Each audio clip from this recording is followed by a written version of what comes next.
안녕하세요. 저번 시간에 이어서 오늘도 주제별로 기출문제를 정리해보는 시간을 가지려고 하는데요. 오늘은 생명과학에 대한 지문들을 준비해봤습니다. 시작해볼게요. 첫 번째 문제는 2017년 수능 37번 문제였습니다. 제시된 문장 뒤에 순서 나열하는 문제인데요. 이런 문제 같은 경우는 제시된 문장 읽고 A, B, C 각각의 첫 문장을 읽으면서 내용을 파악해보시는 연습을 하셔야겠죠. 제시된 문장부터 보겠습니다. 진화에 대한 내용을 얘기하고 있는데요. 동물이 남기는 후손들의 수를 극대화하는 것으로 작용을 시킨답니다. 동물이 자라면서 어획으로 인해서 죽음의 위험이 올라갈 때 진화는 천천히 자라고 어리고 작을 때 성숙해버리고 더 빨리 번식한다 라고 되어 있습니다. 보기에서 말하고 있는 것은 어업이 증가함에 따라서 진화가 어떻게 바뀌었는지에 대해서 얘기를 하고 있습니다. A의 내용 살펴볼게요. 이러한 적응은 종에게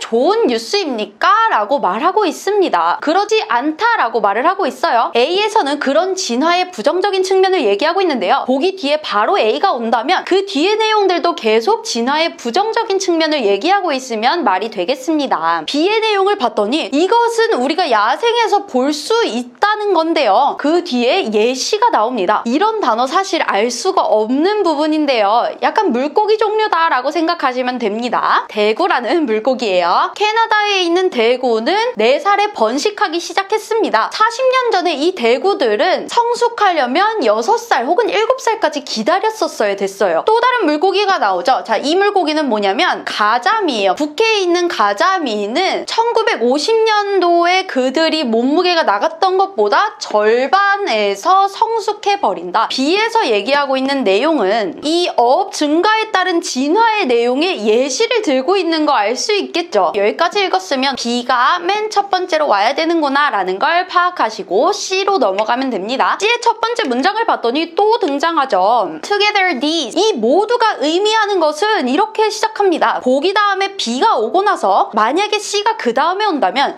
이 모두가가 의미하는 건 대구와 가자미 얘기겠죠. 과연 그게 이어지는지 확인해 보겠습니다. 더 적은 알과 유충들이 있대요. 미래 세대를 확보할 몇몇 경우에서 생산되는 세기의 양이 과거보다 100배에서 1000배까지 더 적게 생산이 됩니다. 그 종의 생존과 그것들, 여기서 말하는 그것들은 이 종을 얘기하는 거죠. 종들에 의존하고 있는 어업들을 위험하게 만들고 있다라고 결론을 짓고 있죠. C에서 얘기하고 있는 것은 뭡니까? 이 모두가 뭐뭐뭐뭐한 부정적인 결과를 의미한다라고 말을 하고 있어요. 보기 예시에서 이게 부정적인지 긍정적인지 확실하게 언급한 부분이 있습니까? 없죠. 보기의 예시를 들어주고 그러한 진화가 부정적인 측면이 있는데 그런 부정적인 측면은 이런 결과를 의미한다라고 결론을 지어주시면 됩니다. 따라서 답은 B, A, C라고 결론 지을 수 있겠죠. 다음 문제는 2018년 6월 모의고사 34번 빈칸 문제인데요. 시작해 보겠습니다. 빈칸 문제가 나온다면 빈칸이 포함된 문장을 읽어보는 게 우선적으로 우리가 해야 할 일이죠. 우리가 뭘 찾아야 되는지 집중하면서 글을 읽어 내려가야 됩니다. 여기부터 시작하네요. 이것이 사실 같아 보이지만 수중 동물의 체액은 보여줍니다. 해양과 굉장히 유사하다는 것을 민물 생리학에서 이온의 균형에 대한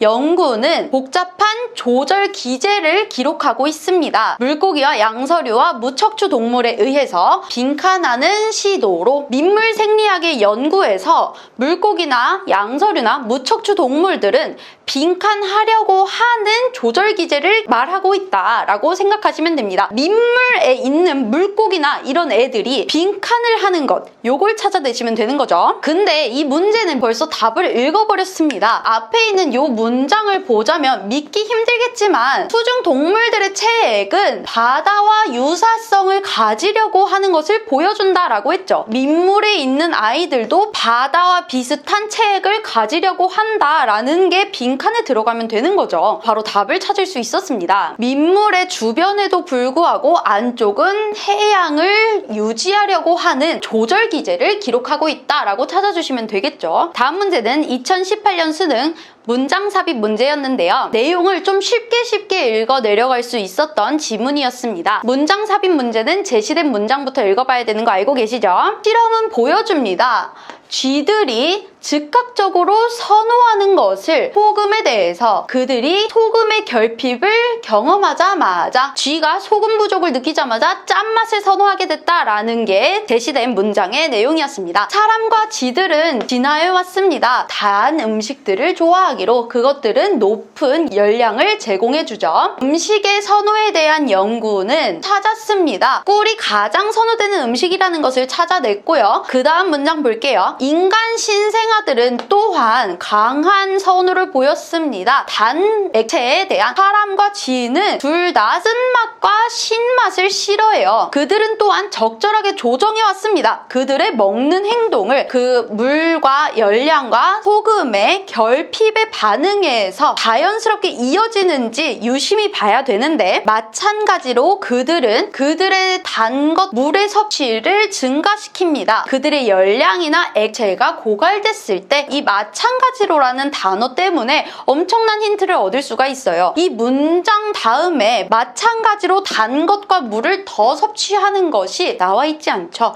바로 이 문장에서 소금의 부족으로 짠맛을 선호하게 되는 것을 알려주고 마찬가지로 물과 에너지가 부족하면 단맛과 물의 섭취를 증가시킨다는 것 이어지는 거 보실 수 있습니다. 평가원 기출문제를 보다 보면 말도 안 되는 이런 작은 부분에서 큰 힌트를 얻을 수가 있기 때문에요. 지시대명사, 지시형용사 등등등들을 그냥 무시하고 지나가시면 안 돼요. 이게 가리키는 게 뭔지 얘가 나오는 게 맞는지 얘가 나오는 게 맞는지 확실하게 구분을 해주시면서 읽으셔야 됩니다. 다음 문제는 2020년 9월 모의고사 30번 문제였습니다. 낱말의 쓰임이 적절하지 않은 문제를 읽을 때는 처음부터 끝까지 모든 지문을 읽어보되 강약 조절을 하시면서 읽어야 된다고 말씀을 드렸죠. 단어의 반대말이나 헷갈리는 유의어가 대표적인 단어가 있는지 확인해 보시고 너무 지역적이거나 애매한 단어들은 신경을 많이 써서 읽을 필요는 없습니다. 한 가지 오해는 무엇이냐면 환경이 그들에게, 여기서 말하는 그들은 앞에 나왔던 물리과학자들이에요. 정적인 독립체로 보인다는 거예요. 이것은 하지만 사실이 아니다. 즉 정적인 독립체가 아니다. 환경은 지속적으로 변화하고 새로운 도전을 제공해줍니다. 그냥 반대말도 없고 유의어도 없는 자연스러운 단어이기 때문에 이런 단어가 나오면 동그라미 치고 넘어가시면 됩니다. 말의 5개의 발가락에서 말굽으로 진화한 것은 가능하게 했습니다. 말이 더 빠르게 질주하는 것을 가능하게 했겠죠. 말굽이 생겼으니까. 하지만 그러한 질주는 이익이 없습니다. 말에게, 포식자에게 쫓기지 않는다면 그러한 질주는 이익이 없습니다. 말이 되죠? 마지막 문장까지 읽고 우리가 생각할 수 있는 것은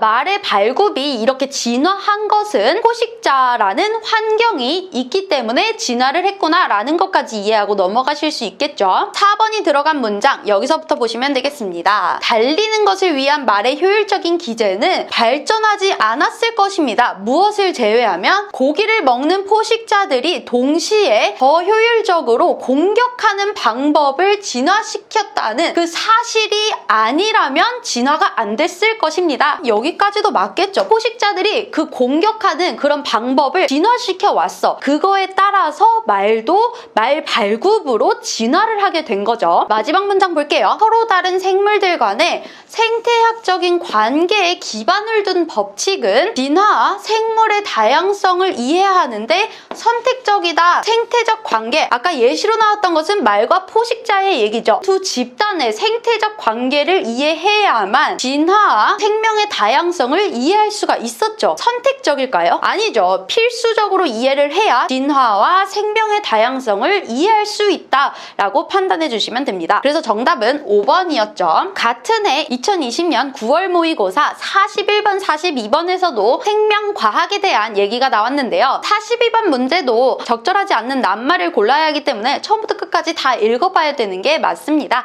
강약 조절하면서 읽어보시라고 했죠. 해양 생물에 대한 지식은 블라인드 샘플링으로부터 나온다. 무계획적인 샘플링, 그냥 막 갖다 쓰는 샘플링이라고 생각을 하시면 됩니다. A가 들어가 있는 문장을 보시면 병과 그물의 샘플을 지식을 뽑아내기 위해 사용한다 라고 말했는데 딱히 얘가 거슬리는 단어가 되기는 힘들어요. 샘플링에 예시가 되는 것들이 나오기 때문에 지식을 끌어내는데 이런 것들은 이용이 되겠죠. 맞는 단어입니다. B가 들어가 있는 문장을 봤더니 그러한 관점으로 시작을 해요. 앞문장 좀 집중해서 읽어봐야겠죠. 이것은 우리가 집중하도록 만드는데요. 풍부함이나 생산율이나 분포 패턴에 집중하도록 만듭니다. 그러한 관점은 매우 타당하다. 바다를 어업 자원으로서 보는 그런 맥락에서는 타당하다. 얘도 맞는 단어가 되겠습니다. C가 들어가 있는 문장 보겠습니다. 하지만 그러면 앞에와 관점이 달라지는 것을 확실하게 해두고 이러한 접근은 충분하지가 않다. 그런 목적에서도 아까는 그렇게만 샘플링해서 보면 된다라고 말했지만 불충분하다라고 말하는 것은 앞에 but이 있기 때문에 가능한 말이 되겠죠. 글의 전환이 한번 일어났고요. 글이 전환된 후에 같은 맥락으로서 이어지고 있는 거 알고 계시겠죠? 플랑크톤 개체의 생명에 대한 이해는 주로 기반을 두고 있습니다. 주로 어디에 기반을 두고 있다고 말을 하고 그리고 우리의 샘플링은